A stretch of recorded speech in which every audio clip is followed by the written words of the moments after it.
Summary: The Secret, Rhonda Byrne. How to activate the law of attraction to transform money, health, love, and purpose.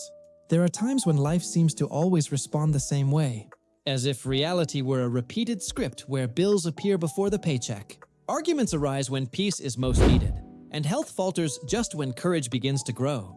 It is in this scenario, common to so many, that the proposal of The Secret gains traction. Because instead of promising distant magic, it focuses where almost no one looks with discipline, on what is thought about all day, every hour. It reminds us that thoughts and feelings are constant signals emitted by a mind that functions like a magnet, and that what occupies space inside us tends to repeat on the outside. Therefore, the opening of this summary is not a showcase of pretty phrases. It is a direct invitation to examine what has been silently nurtured in the listener's mind, and how this has defined the trajectory of money, health, and relationships. It offers the clarity that the law of attraction doesn't depend on belief to operate. It depends on focus, coherence, and sustained emotional state. Before moving forward, let's make a simple pact. Apply what is learned during the coming week in a practical way, because understanding without feeling and without acting keeps everything exactly the same. From the first page, Rhonda Byrne presents the central thesis that dominant thoughts create a field of correspondence, and that chronic complaints, fear of lack, and obsessive attention to the problem multiply versions of the same problem.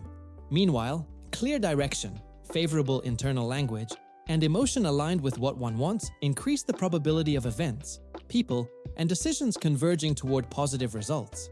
This is not just sustained as a motto, because daily life offers subtle evidence that everyone has experienced.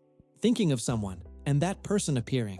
Waking up predicting a bad day, and the sequence confirming the forecast. Mentally repeating a goal, and noticing opportunities that previously went unnoticed. All this shows that the brain filters the world according to the question it receives. When that question is one of scarcity, the filter delivers lack. When it is one of abundance, the filter highlights possibilities. Thus, the work organizes a simple method that will serve as the axis of this guide. Ask, believe, and receive.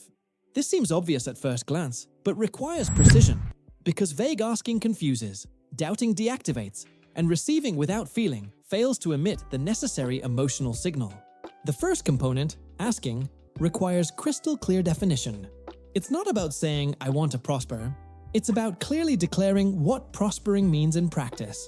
Desired income, the field of work that excites you, the impact you intend to generate, and the style of routine that aligns with your values. The universe of possibilities responds better to specific requests than to diffuse desires. This clarity is not just for the mystic. It serves the neurological, since writing goals makes mental images tangible and directs attention. That's why a daily intention journal with 3 objective lines changes more than weeks of formless rumination. Here, the keyword is clarity, which will be repeated whenever necessary, because without clarity, there is no trajectory. The second component, believing, requires an internal positioning often more challenging than it seems, not due to lack of will, but due to the habit of doubt. This is where the summary reinforces a vital point. Belief does not mean denying the current reality. It means internally sustaining the possibility of the new, despite the current snapshot. This means reducing sabotaging questions like when and how, and replacing them with affirmations that keep the emotional field stable. I am becoming competent. I am making space for better clients. I am raising my relationship energy. What is received tends to coincide with what is dominantly felt. Believing requires practice, with affirmations repeated with presence, not as empty phrases, but as emotional states enacted until they become natural. If a phrase seems unattainable, it can be approached with stepping stones. Instead of, "I am rich," use "I am learning to manage money intelligently and gratefully." Instead of, "I have the perfect relationship," use "I am becoming someone capable of loving and being loved with respect." The third component, receiving, is usually the most neglected because many ask and believe for a few moments, but spend the entire day rehearsing emotions of lack. The emotional universe one projects is what sets the frequency. Therefore, anticipatory gratitude is the core practice, giving sensory and specific thanks for what already exists and what is on its way. Feeling in the body the lightness of paid bills, the dignity of saying no to misaligned opportunities, the serenity of a good health report, To facilitate the practice, this guide proposes writing a small paragraph of felt gratitude every morning. Not a mechanical list, but a brief scene with details of sound, smell, and temperature, because scenes mobilize emotion. Emotion maintains the signal. A constant signal modifies decisions and perceptions, and altered perceptions change behaviors. When the subject is money, the work disarms the belief that undirected effort equals prosperity and repositions the focus on the emotional relationship with money. This relationship needs to exit the territory of guilt and distrust and enter the field of respect and healthy circulation. This is practiced by looking at one's own bank account without horror or shame, appreciating small amounts with the same dignity given to large amounts, celebrating income, but also celebrating conscious spending choices. The message sent ceases to be fear and becomes capability, and the mind, calibrated to capability, sees opportunities where it once saw threats, negotiates better, learns to say yes to what multiplies and no to what dilutes. As an initial 7-day exercise, the guidance is to record all income, including the unexpected, and with each record, silently repeat, "I am honoring this resource and making space for more." In the realm of relationships, the book reminds us that what is repeatedly affirmed about the other and about oneself becomes a lens of observation, and therefore, destiny. Therefore, abandoning defeatist generalizations and replacing automatic criticisms with authentic recognition has more than a moral effect. It has a vibrational effect. This does not ignore real problems. It merely refuses to feed the narrative that perpetuates patterns. Thus, those who desire love must first cultivate self-esteem that doesn't depend on sporadic approval, and those who desire respect must practice clear boundaries without aggression. To align feeling with intention, a daily 3-minute exercise in front of the mirror, looking into one's own eyes and gently affirming, "I accept myself, I take care of myself, I am learning to love better," creates a more stable emotional base for attracting and sustaining quality bonds. When the conversation is about health, the author directs attention to the influence of the mental state on the body, reinforcing that chronic thoughts of illness weaken, and visualization of vitality strengthens. This does not replace medicine. It adds strength to it, because patients who breathe hope adhere better to treatments, sleep better, eat better, and move with more awareness. To begin this shift, the guide suggests 1 minute of counted breathing. Calmly inhaling, counting to 4, holding the air for 2, exhaling to 6, repeating for 5 cycles, while mentally stating, "Thank you, body. Thank you, heart. Thank you, immune system." A small routine capable of altering the day's chemistry. All this responds to a central question that hangs over the listener: how to sustain a new frequency when the environment repeats old triggers. The practical answer involves 3 pillars that will be deepened next. Reducing the consumption of news that triggers fear without action, selecting associations that favor growth instead of cynicism, and daily projecting a clear mental picture of what one desires to live. A practice known as visualization, done for 5 minutes with eyes closed, a comfortable posture, and total presence, not as distant fantasy, but as an emotional rehearsal that prepares coherent decisions. At this point in the summary, it is natural for an internal voice to ask if this isn't naive. The best way to dissolve this doubt is through accumulated small evidence.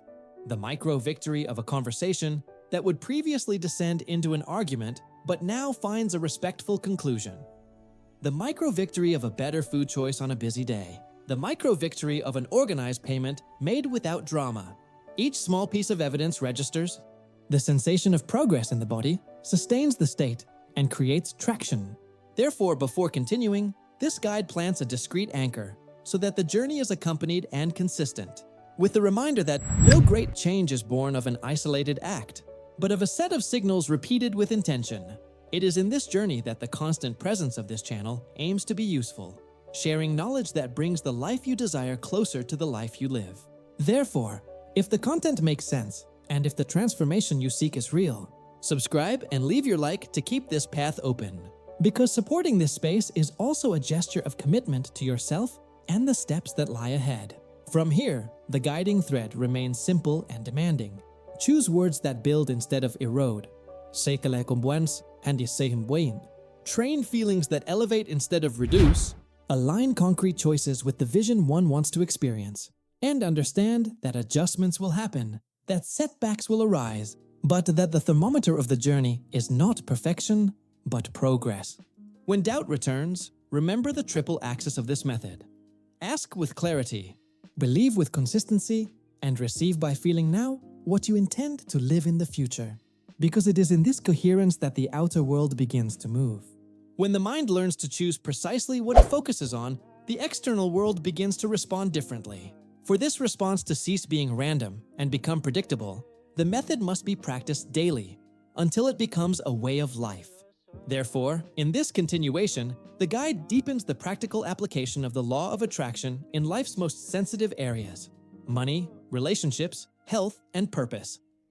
Always remember that thoughts are signals, feelings are fuel, words are commands, and actions are the daily confirmation of what you have decided to believe. Although it seems simple, simple is not the same as shallow. Simple is essential, and the essential needs repetition until it becomes identity, because it is identity that sustains results when initial enthusiasm wavers.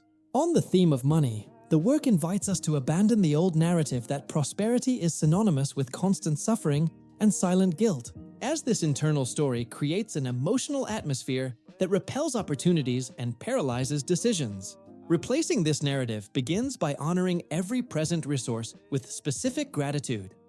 Thank you for this amount. Thank you for this chance to learn to manage better. Thank you for the idea that brings me closer to what I want to build. Before the mind asks if this is naive, it's worth noting that the person who looks at their numbers with shame tends to postpone important conversations, negotiate poorly, and accept any price, while the person who treats money with conscious respect begins to say yes to what multiplies and no to what dilutes. And this alone changes the course of the months. Therefore, the practical routine for the next 7 days includes recording income and expenses without drama, reviewing the statement in silence for 3 minutes while breathing calmly, and mentally repeating, "I am becoming someone who cares for, multiplies, and shares." This state reduces fear, releases clarity, and stimulates creativity to increase revenue ethically. For those dealing with debt, the exercise is not to turn debt into identity, but into a project, a photograph that is being edited, and with every payment, even a small one, to give thanks with presence, creating an emotional cycle of capability instead of helplessness. In relationships, Rhonda Byrne reinforces that the quality of connections is often a mirror of the intimate conversation one holds with oneself. Because without self-esteem, the search for approval creates dependence. And without boundaries, excessive giving turns into resentment. Therefore, the training starts internally, looking into one's own eyes for a minute in the mirror and gently affirming, "I accept myself, I value myself, I treat myself with respect," and immediately afterward, directing focus to what one desires to experience with the other.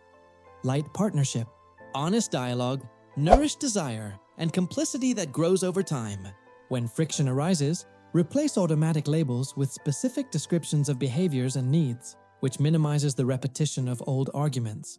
Since vibration responds to focus, the proposal is to pay intentional attention to the qualities of the partner and one's own, practicing true and silent compliments, because the mind that only reviews defects creates more of the same, while the mind that illuminates strengths opens space for change. When a bond needs to be ended, end it with dignity so that the heart does not drag thorns forward, because the law of attraction works with atmosphere, and heavy atmospheres make life go in circles. In health, the text points out that chronic thought of weakness informs the body to function in protective mode. Hos, satispace, awan nestlit. Draining energy into vigilance of what might go wrong, and that frequent visualizations of vitality reposition the nervous system to repair. This does not replace medical treatment, it adds strength to it. Therefore, the daily practice suggests 5 cycles of conscious breathing, inhaling in 4 counts, sustaining for 2, exhaling in 6, while silently thanking the heart, lungs, skin, bones, muscles. This guides the organism out of internal storm and into a state of cooperation. Following this, a brief visualization with eyes closed, walking in a scenario that symbolizes health. A park, a beach, a mountain, feeling the wind on the face and the body light. Giving thanks for fluid movement and for test results that arrive positive. Scenes with concrete details have more power than generic phrases, and repeating these scenes adapts neurochemistry and behavior, making healthy choices more likely. To consolidate the ask, believe, receive method, The author proposes simple rituals that create stable emotional tracks. An intention journal with 3 lines in the morning. Asking with clarity. Today I advance one stage in my project. Today I converse with respect and firmness. Today I choose foods that sustain me. Followed by 1 minute of anticipatory gratitude for what is on its way. And at the end of the day, a short closing, recognizing 3 micro-victories. An email sent without delay. A workout done despite laziness. A conversation that progressed without attack. These records seem small, but build conviction. And conviction is the cement that keeps the house standing when winds come. And they will come. It is exactly at the moment when old triggers try to take the wheel that the decision to maintain the state must prevail. Because the mind does not dominate reality all at once. It negotiates with it daily. There is also the issue of the outside world. News, networks, opinions. Here, the work invites us to intelligently choose emotional nourishment. Reduce exposure to content that triggers fear without solution. Increase presence in environments where one learns something that elevates and serves. And at the same time, act locally in a kind manner. Because concrete gestures add vibration to discourse. And discourse without gesture becomes noise. Therefore, every time the news tries to imprison the listener in helplessness, the guide invites them to close their eyes for 30 seconds and send intention of peace to a specific situation. Visualizing solution, sensible leadership, resources reaching those in need, and continue the day doing the possible part. Since spiritual potency and practical responsibility do not exclude each other, they complete each other. Amidst this deep dive, it is natural that the question arises about what to do when old beliefs insist on sabotaging the process. The answer begins with non-violent self-observation, naming the limiting belief aloud. I lack capability. Things never work out for me. Love always hurts. And immediately offering a credible bridge. I am learning capability. Things have been working out when I prepare the ground. I am becoming someone who loves better and chooses better. Then, follow through with a small gesture that confirms the new story. Sending a proposal, organizing the desk, scheduling an exam, sincerely apologizing. With each confirmation, the body registers security, and security sustains faith when nothing yet seems evident on the outside. For those seeking purpose, The Secret suggests that purpose is neither a job title nor a perfect phrase. It is the sum of talents, values, and usefulness put at the service of the world on a growing scale. The form changes over time, but the essence remains. Therefore, instead of paralyzing while waiting for a grand revelation, start with what you already know how to do well, what brings joy, and what solves someone's pain, and repeat with presence. By repeating with presence, doors open, people appear. Invitations arrive, not by chance but by coherence. When the energy of service becomes habitual, money ceases to be an escape and becomes a consequence of usefulness, aligning pocketbook with meaning, meaning with routine, and routine with peace. At this point in the journey, upon feeling that the heart aligns with ideas, that breathing slows, and that the mind finds direction, it is time to firm up a visible commitment to one's own transformation.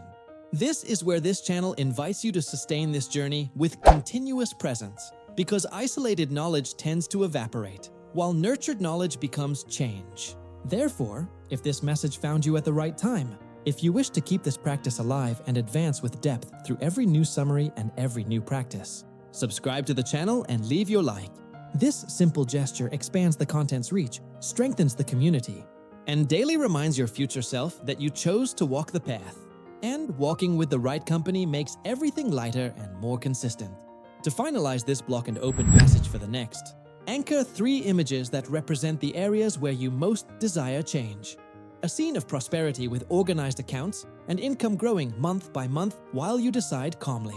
A scene of relationship with frank conversations at the table and easy laughter at the end of the day. A scene of health where your body moves with joy, without pain, with gratitude for every step.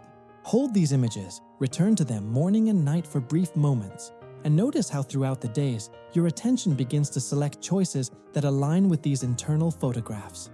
This is how the law of attraction becomes more than a concept. It becomes a mode of existence. And this is what opens the door for us to understand why emotions are the language the universe hears more clearly than words, and how to intentionally calibrate them to accelerate results with smoothness and consistency. When a person understands that their thoughts shape the world around them, The next step is to learn to maintain the right frequency, because it is not enough to think once and expect miracles. It is necessary to sustain the vibration until reality bends to it. Sustaining does not mean forcing. It means aligning feeling with direction, creating harmony between mind and emotion. Every moment this alignment occurs, the universe responds in a predictable way. Therefore, the author reminds us that living the secret is living awake, observing what one feels before reacting, and adjusting the internal tone like tuning an instrument. Because life responds not to the words said, but to the music the energy emits. At the beginning of this practice, the old mind tries to sabotage. It questions, doubts, compares, and this is natural because it has been trained for years to operate in survival mode, not creation mode. So, the first exercise in vibrational mastery is observational silence, sitting for 2 minutes in a quiet corner, closing the eyes, and perceiving the current of thoughts without trying to change them, just watching. By doing this, one realizes something powerful. The observer is not fear, the observer is consciousness. When consciousness returns to the command, fear loses authority. And in that instant, it is possible to choose another focus, another thought, another feeling. This choice, repeated several times a day, is the true training of the law of attraction. To keep the vibration high, the book teaches the value of 3 pillars: gratitude, joy, and intention. Gratitude opens the field because it informs the universe that you recognize what you have and, therefore, are ready for more. The more you give thanks, the more the brain seeks reasons to give thanks, creating a virtuous cycle. Joy is the fuel that moves the energy, and it doesn't depend on perfect conditions, but on conscious attention to small gifts. A hot coffee, a hug, a song, a sunrise. Intention is the rudder, the direction in which this energy will be guided. Because joy without intention is scattered, and intention without joy is effort. Together, they create coherent and magnetic movement. An essential point the text reinforces is that the universe does not understand absence, only presence. So when someone thinks, "I don't want any more debt," the focus is still on debt. But when they think, "I am attracting prosperity and stability," the vibration changes. The change is not poetic, it is physical, happening in the body, in brain waves, in heart rate, and in decisions that become more assertive. The more a person observes this mechanism, the more they realize they are responsible for everything they emit, including the times they emitted fear, anger, or guilt. When they understand this, the burden of guilt transforms into power. Because if they created the undesirable, they can also create the desirable. They just need to change the signal. The book also brings the practice of advanced visualization, not just seeing images, but feeling the atmosphere, the sound, the texture, the smell of the desired scene, because the more senses are involved, the more the brain registers that as real, and an emotionally registered reality tends to manifest physically. This practice can be done for 5 minutes before sleeping, when the subconscious is most receptive, visualizing not only the result, but the process, the serenity with which one acts, the confidence in decisions, the smile at opportunities. Upon waking up, revisit the scene for 30 seconds, reinforcing the bridge between the invisible and the concrete. Another teaching is about resistance. Resistance is the gap between desiring and allowing, and it arises when the thought says "I want," but the feeling whispers "I can't." To dissolve this, there is no need to force optimism, but to accept what is felt. Breathe deeply, and calmly affirm, "I am learning to allow. I am learning to trust. I am learning to receive." By repeating this, the body relaxes, and when the body relaxes, the energy flows again, and flow is the natural state of creation. Rhonda Byrne also teaches the power of the spoken word, because speaking is activating vibration in sound, and sound has reach. Therefore, every time you say something is difficult, that time is short, that nothing works out, you are declaring decrees. And the law does not distinguish between play and truth. It just responds. The training is to transform common language into creative language. Replace "I am struggling" with "I am learning." Swap "it won't work" with "I am discovering the way." When the mouth becomes an ally, the universe understands that it can cooperate. At this point, it is essential to reinforce the role of the people around you. Energy is contagious, and the environment influences the vibrational state more strongly than most realize. Therefore, The Secret proposes selecting environments, voices, and content that nourish and not drain. Talking to those who dream, listening to those who build, consuming what inspires, and reducing time in spaces that revolve around complaints, comparisons, and fear. Without realizing it, the mind begins to imitate the dominant frequency, and the quickest way to raise the vibration is to elevate the circle. When the routine is consistent, the book invites a deeper step: service, using one's own energy to benefit others, not just wishing well, but acting. This gesture doesn't have to be grandiose. It can be listening with presence, sharing knowledge, donating time, complimenting truthfully. Serving instantly raises the frequency and dissolves the ego, and a dissolved ego opens space for miracles. At this stage of the journey, a new understanding emerges: that the secret is not a formula for immediate gains, but an art of living in coherence. Coherence is when thought, word, and action walk in the same direction. When there is coherence, the universe doesn't need to push. It merely reflects, and this reflection manifests in synchronicities, correct encounters, precise intuitions, and paths that open effortlessly. For those who feel they have tried and seen no result, the book offers solace and lucidity. The germination time of a desire depends on the intensity of doubt and the constancy of faith. No time is lost when learning to believe again. Every attempt is vibrational training, and vibration is not lost. It accumulates strength until it breaks the barrier of disbelief. It is at this stage that the summary transforms into practice, inviting the listening person to not just understand, but live the secret. Here, once again, an essential reminder arises. If this content is opening your mind and warming your heart, subscribe to the channel and leave your like, because this gesture of reciprocity creates a cycle of positive energy, feeds the message, and keeps you connected with new reflections that deepen this journey, strengthening the commitment to live in conscious creation. In concluding this part, carry a simple yet definitive truth. Life is always responding, and with every choice of thought, every sustained emotion, every word spoken, you are emitting requests and receiving answers. When you understand that the answer never fails, it only reflects the emission, you cease to be a victim of chance and become the author of every chapter.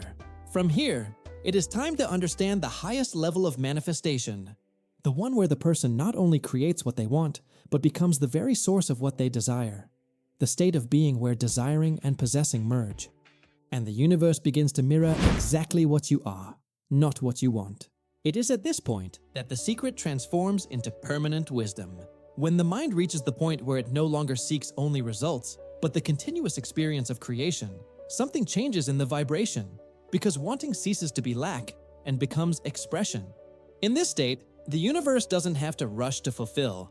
It simply reflects what the person is. This is where the secret reveals itself in its purest form, showing that true power is not in attracting things, but in transforming into the energy that naturally contains them.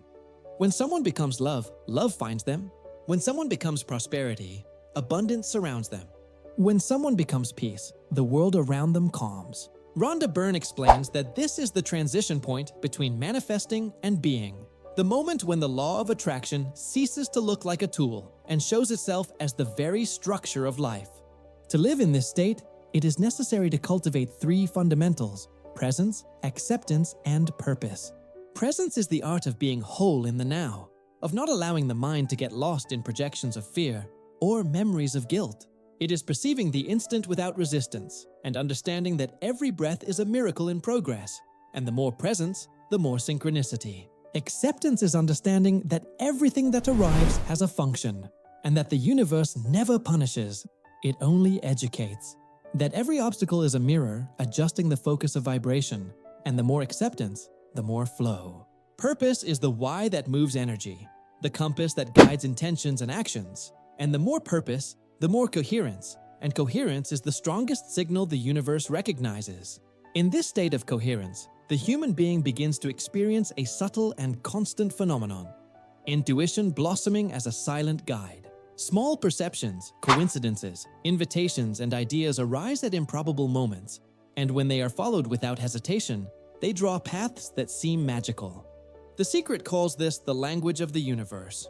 And every time the person follows this thread with confidence, the universe responds with more clarity, until living guided by intuition becomes as natural as breathing. At this point, it is also understood that emotion is a compass. Elevated emotions indicate alignment. Dense emotions indicate misalignment. There is no need to fight dense emotions, only to recognize them and allow them to transform. Because resistance to emotions creates blockage, while acceptance creates healing. It is the same principle as the waves. The sea does not fight the storm. It moves with it until it returns to calm. And this natural wisdom is what the human being learns to reproduce when living in a state of consciousness.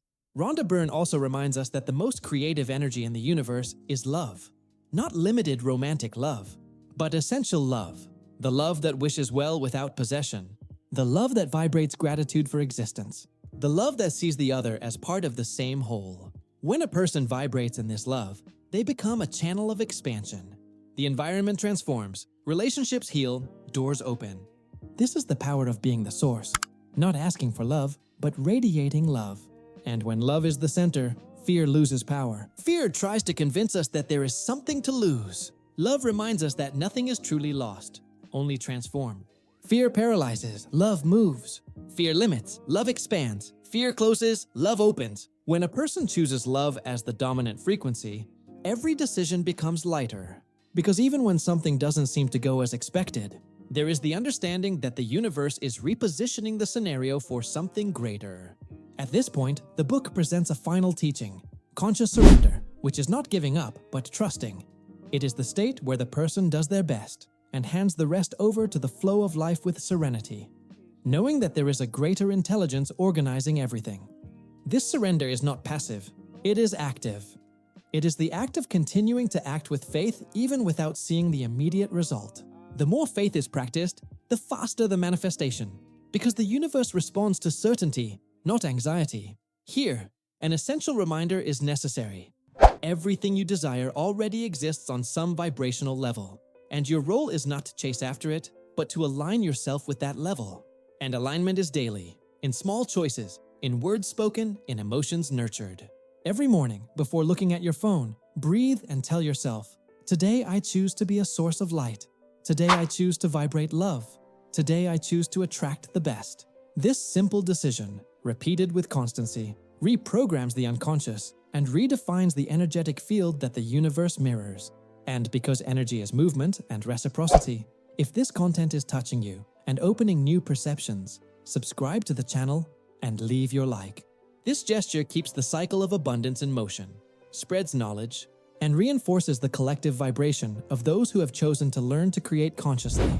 And this is the greater mission of this space, to transform knowledge into living energy that awakens, inspires, and expands. Finally, the book's last teaching is also the first. You are the creator of your reality. Every thought is a seed, every emotion is a watering can, and every action is a gesture of confirmation. When you understand that there is no separation between what you feel and what you experience, responsibility ceases to be a burden and becomes power. From that moment on, you stop waiting for miracles and start producing them. And just as the author concludes the journey by saying that the secret has always been inside everyone, this guide ends by reminding you that everything you seek is already you. The universe is not an external force. It is a faithful mirror, reflecting in the form of experiences what you maintain in thought and feeling. Change the internal and the external yields. Radiate what you wish to live. Choose what you wish to be. And when in doubt, return to this truth. You are abundance. You are health. You are love. You are light. The secret is not to attract. It is to remember.